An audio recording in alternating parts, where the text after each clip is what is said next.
This is potato and this is airflow. And this is airflow, water flow.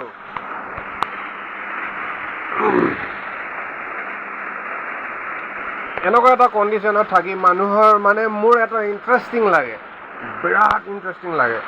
আৰু এইটো interesting হ'লে মানে এটা চাকি যেনিবা চাইণ্টিষ্ট, সেই চাইণ্টিষ্টৰ চাকিটোত মানে মই ভাত ৰান্ধি খুব ভাল লাগে।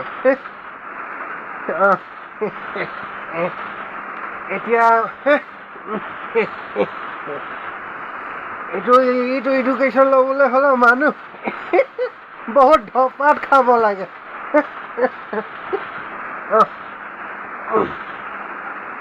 তুমি অলপ